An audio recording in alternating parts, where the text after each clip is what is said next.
Hi, Brighton here from Stefy Bull Promotions. Delighted to get the interviews back up and running.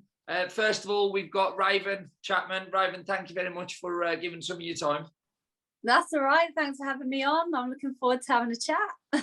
No, definitely. Well, as we said beforehand, you've just signed with Stefy Bull.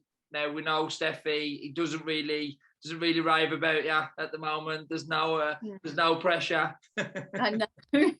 I know. I'm gonna have to pull out the bag, aren't I, when I get in there? It's refreshing. It's refreshing because you've seen what Stefy's done with Terry.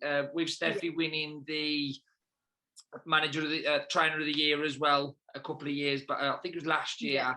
It can only be. I know he's not your going to be trainer, but it can only give you the confidence that you know you've got the full backing behind you to exceed to your levels. Yeah, definitely. Like I said, I've got to know Stefy quite well over the last couple of years, and as much as he's mainly my manager, I'm still able to get up to the gym every now and then. Obviously, when Terry's back, I'll still be sparring Terry, and still learning from Stefy, getting those bits of experience and knowledge that he knows through it from him and from my coach when I'm back at home as well. So I'll still get that as well, get that little input, and I think that'll be massive, because it's that experience that he'll bring to it. In, like I say, we've seen what he's done with Terry, and I know that I can trust him on the process to getting me up to that top level as well. The gym is it's not like a boxing gym. As I said to you beforehand, I've been to some of the shows. I've been to quite a few of the shows. It's unreal. The familyness that the gym provides together, and it's not just that gym. Like all the other like the trainers, the cut people, everyone. It's just a perfect. 100%. And that's why it was like when I decided I wanted to leave the amateurs and go over to the professionals side of things, obviously getting to know Stefy and Terry, it was just a complete no-brainer. Like the buzz that they had being around them got me really back loving the sport again, and it's just like, this is what I want to do, and this is a person that's gonna, really help push me and lift me up as well. And it's like, because you've seen it been done with not just Terry but all the fighters, and he really believes in all his fighters, and it's so refreshing because he cares so much, and you can see that it's so, it's so easy to see how much he cares, and it's like great that I'm part of that now as well. You hit the nail on the head. The pandemic that we just had, we've had the worst pandemic that I've ever experienced, and even like some of my family members and like grandparents. Yeah. Now, for Stefy and that gym, the past 2 years have been unreal on the boxing scene. You just look at Maxi Hughes, he's fighting for a world title. Yeah. Maxi Hughes, I was at the last Stefy show, and Maxi Hughes fought, I think it was a 4-rounder or a 6-rounder, fighting for a world champion who's just stopped James Tennyson. Now, you got Terry Harper, who just seems to exceed in every level. You got Jason Cunningham, who's just beat you fine as a European champion. Yeah. It's just unreal. You've got yourself, you've got like all the youngsters coming through. You've got Ray Doyle, the trainer behind Stefy, who's excelling to next level. So it's just an amazing opportunity, and you can tell just speaking to you, like your eyes are set in the game. And I'm so excited to see you fight. I really am. So are all the Stefy Bull promotion followers. Yeah, I can't wait to finally be able to get out there and show everyone what I've been working on, and like what I've learned from like the changeover and what Stefy's brought to the table as well. So it's just really exciting, and being able to watch all the other fighters from the camp as well and learn from everyone and see what everyone's doing. It's been such like a key part to my progress so far, and I haven't even had my debut yet, and already I can see what a difference it's making. And women boxing at the moment is booming. Literally, it's booming. Yeah.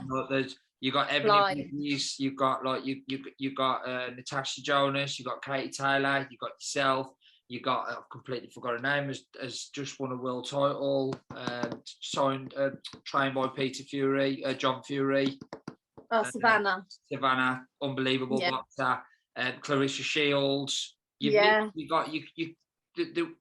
probably 10 years ago, you probably couldn't name that many. No, definitely not. Just naming them, these are just world-class boxers, and there's more and more and more coming through. And you, like you said, you got Eddie Hearn fight camp coming up. It's just unbelievably exciting for women. Yeah, there's so much potential now, isn't there? It's like you said, 10 years ago, you wouldn't be able to name anyone, but you probably also wouldn't be able to think of any opportunities back then either. Whereas now there's so much opportunities, which is great. It's only going to bring women's boxing from here to here, because more and more girls and women will see what they can do and see, we can push to get onto those big stages. Well, it's probably, I probably shouldn't say women boxing, to be honest. It's probably just boxing, because there's no difference between male boxing and women boxing now, because the fights of the year last year were probably with the females, because they go at it.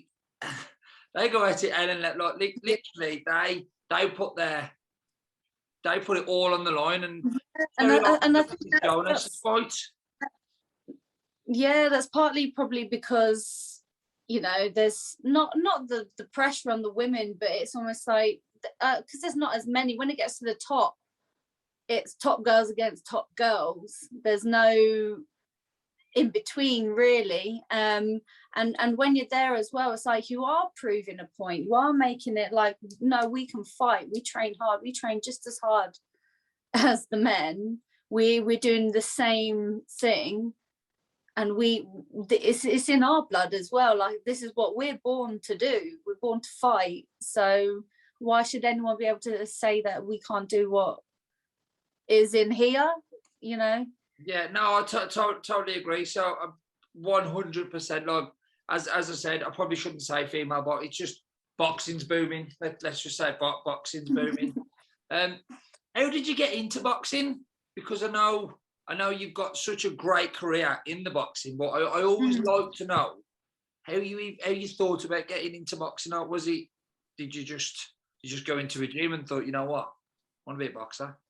Sort of like, I grew up with my dad, and my dad was into all sorts of martial arts, boxing, Muay Thai, kickboxing, all of that sort of thing. So I would be around it quite often. Though my first sort of love with sport was football, really, and I got my dad into football instead. But I've always, he always wanted me to be able to look after myself. I did, so we'd always do a bit on the pads, or if I needed to let anything out, it'd we'll hit the pads, or we'd have a little play fight, little play spar and stuff like that. And then just as I got older, it was just always in me, I suppose, and people could see the talent, and I just got asked to come down to the local boxing club when I was a late teenager, and just thought I'd give it a go and actually go to a gym and do it rather than just doing it at home. And I loved it. I never looked back, really. It's the only thing I've really stuck with, if I'm honest. So you've got the training in the gym. You're enjoying the gym. You're enjoying the training.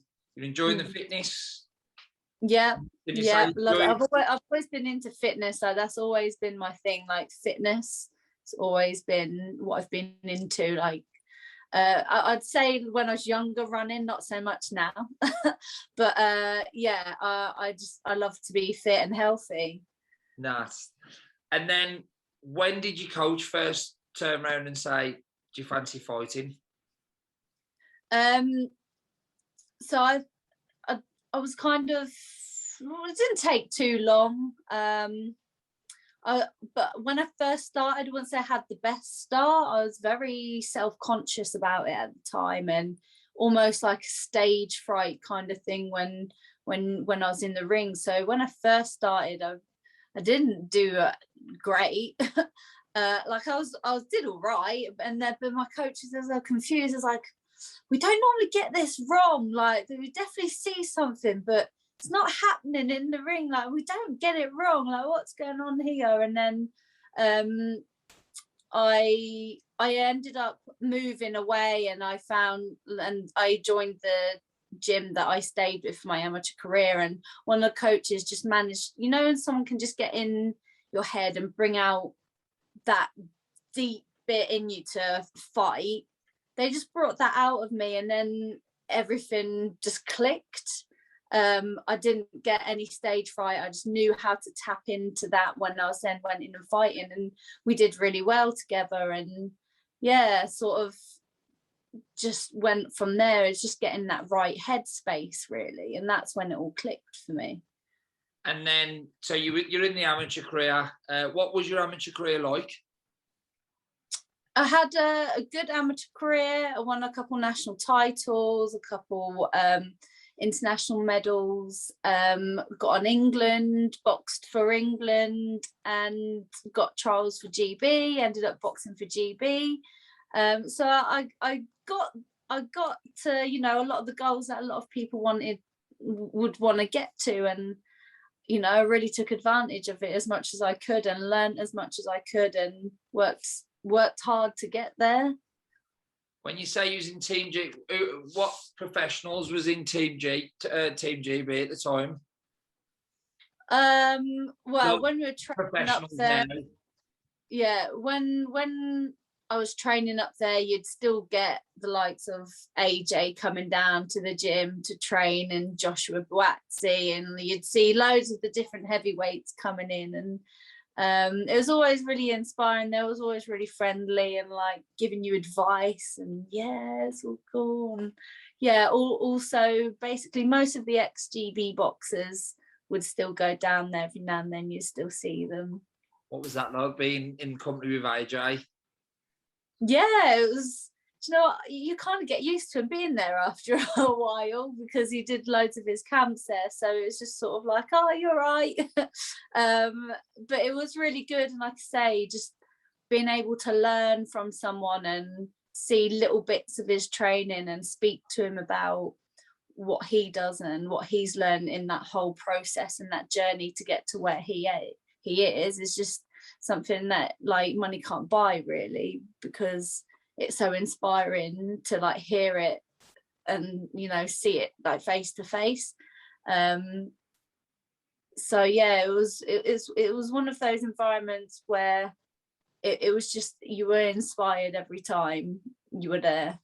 It's okay. He always says though, from when he first ever started, I'm always learning. So it's in boxing, you never complete boxing. In my opinion, the only person ever to complete boxing is probably Floyd Mayweather. That's just my opinion. I think it's just surreal. But you look at the likes of Buatsi, you look at the likes of Joshua, and I bet you just watch them train and just think, I'm going to be as good as you. Yeah, 100%. And it's just making sure you're taking on board those little pointers that they're giving from things that they've learned on the way, because they've done that same process as you and they know what it's like. So just make sure like it's not just about the training and everything else, it's about knowing yourself and pushing yourself as well. Yeah. Did you is it true that you were meant to be going to the Olympics, but because of the pandemic you decided to turn pro? So I was on the Olympic cycle. The aim was to get to the Olympics. It wasn't going to be for me this year, and I didn't want to stay on. I don't feel like the environment was right for me at the time. And Stefy, I got quite close to Stefy, and you know, like, even in the amateurs, my style's never been very amateur. I've always had a very more pro style, and I felt like I was losing my style in a way, going a bit more amateur-y, and felt a bit alien. And just speaking with Stefy and being around him and Terry, it made me so much, it made me want it more. Does that make sense? Like, there was something different about it when I was with them that gave me more of a fire in my belly. which I felt like I'd lost. And so when I spoke to Stefy about it and the opportunity came up, I was just like, yeah, do you know what? It's a no-brainer. I feel stale where I am and I'm not getting the best out of myself. And already I can see the difference in just a small amount of time that I've spent with these guys. So that was just like a real big, I need to change something up here because something's not right where I am at the moment. And that's why I decided to do it. The amateur's very, what can I say without being disrespectful? It's very fast paced. It's very like 1-2 in and out. Whereas the pro game, do you like not standing there and having a war, but do you like stamping your authority down, like putting power? Yeah. I suppose like I've never been like a zippy in and out. I'm all about head movement. It's not necessarily having a war. I'll happily stand and trade, but at the same time, I can still box on top of that, and I like to mix up with both. I don't like the in and out because that's not natural for me. What's natural for me is moving my body, moving my head, working to the body, and then bringing it up and throwing in bigger shots. Angles, setting up, that's what's natural to how I move. And that's why my style's always just been a little bit more to the pro than it has been to the amateur, even though I was training as an amateur and trying to be that. When it's not natural for you, it's like going against your natural rhythm almost. And now I've been working on doing what I do best. I can just see how I've just gone from like a stale to up a few levels just in a short amount of time for making that adjustment, and working with my strengths rather than trying to battle them. Do you wish the Olympics happened in 2020? It makes no odds to me. I do, because I was meant to be going to the Olympics, but because of I won a competition with work, but because of the pandemic, it so you completely missed it now. And now it's been. Have they given you anything else as a compensation prize? We've got Commonwealth Games tickets in the UK and other prizes. But like I always say, there was worse conversations that we could have been having because of what's been going on. So it would have been nice. I have been watching the Olympics, and I am going to be honest. I am a massive Taekwondo fan. I have absolutely no idea with the rules, but I have been watching the Taekwondo. I love it. Been watching some of the boxing as well. I think Ben Whittaker, he fought the other day. I think he could be a big prospect. Yeah, definitely. There's, do you know what, the team that's out there at the moment, there's so much talent there, and every single one of them has the opportunity to excel. I've been up there, I know how hard everyone has to work up there, and the coaches, they're world-class coaches. GB on some of the top in the world when it comes to these tournaments for no reason, and they've got a great team behind them, so every one of them's got a chance to medal, and I'm so excited for all of them because it's literally like hands grasp for them all. And I just, it's going to be a really exciting year, I think, for the boxers, because there's so much talent coming through. Like I say, there's going to be a good few medals. You just know it. Know it. Definitely. The TV is good at the moment. You've got the Olympics, and you've also got Love Island. Are you a fan of the Love Island? I don't watch it. Let's not talk about that then. So September or August, when are we going to get to see you in? When we're going to get to see you in action? Well, hopefully as soon as possible. Obviously, fight camp was always a potential, so I've made sure I've stayed ready for that. But if not, hopefully early September, I'll be able to lace up them gloves and get out and show what I've been working on, which can't come soon enough. I'm itching to go. I'm so ready to go. Like I say, I've been ready for fight camp just in case. You never know, still could happen. but yeah, we'll just have to see when it happens. But if it doesn't happen then, I know it's going to happen soon, and I'll be more than ready when I do get that call. And so I take it you'll be fighting on a DAZN/Eddie Hearn show. That's the plan. Have you spoke to Eddie? No, I leave that to Stefy. I think Eddie Hearn is like the saviour of boxing. Yeah, in my opinion, I think he's done some amazing stuff for boxing and women's boxing, and he's only going to get bigger, you know. So Nan's not very happy. Going on, but then my nan's not very happy because she used to watch Sky Sports, but now she has to watch the DAZN.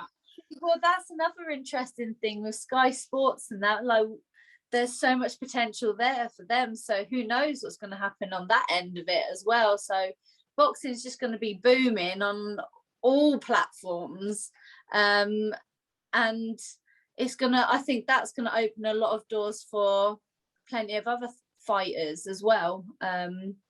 So it's so exciting. Boxing at the moment is just really exciting. There's so much potential there. Yeah, no, I totally agree. Who's your top 3 boxers ever? Top 3 ever. Oh, remember, I love. Was a pro. I love Mike Tyson, Roberto Duran. Nice. And and a new one would be like Canelo.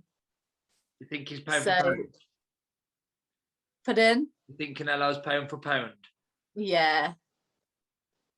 Yeah, there's a lot of talk with Canelo versus Caleb Plant. In my opinion, right. I think Canelo beats him. There's anyone. There's no one at the moment that seems like they'd really give Canelo much to worry about. I thought Billy Joe would have. I thought Billy Joe could have beat him. I thought Billy Joe could have beat him, but he wouldn't have got the decision. Does that make sense? Yeah, I get you. Like outbox him, but not get the decision. Yeah, sort of yeah. thing. I thought, but it wasn't to be. It's been an absolute pleasure speaking to you. And you as well. And hopefully, when I'm in Stefy's gym one of the days, you'll be up there. And we'll be able to get more footage. And when you've done your first fight, you completed your first fight, come back on. We're back on, and talk all about it. I knocked them out in the first round. That's it. I'll have a bet. Oh, one more thing. Do you think it'll be different, like because in the amateurs, like 3-2 minutes? Do you think the pro game will be? Do you think it'll be harder with the rounds, or because a lot of boxers can sometimes enjoy the more rounds because it gives them more of a chance to feel themselves in the fight? Yeah, it's different. I did 3 3s, and obviously now I'm going back to 2 minutes. It is different, but no, I'm just looking forward to it. I can't wait to feel the little gloves on, no head guards, have more, especially when you're someone that likes to move your head. The head guards can get really just interfering. So having that freedom without the head guard, I'm really looking forward to it. But yeah, I think it's just a different pace. That's what it is, because you got to think, okay, you're over. So I think I'll be going straight into a 6-rounder. So if I'm used to doing 3 3s, I'm going to be doing 6 2s now. So it's a little bit different, but and working on different things. Like there's a lot, because there's more rounds, you can set your work up over the rounds. So it's just working on little things like that, all those stuff that you don't get to do as an amateur, where it's just kind of like go out there, throw as much as you can and land as much as you can and don't get caught. Whereas with this you've got a bit more time to really set up your work. So I'm looking forward to it. No, me too. Pleasure speaking to you, Raven. Thank you very much. Thank you. Take care. Thank you, Angie Martin. Thank you. Bye. Bye. Bye.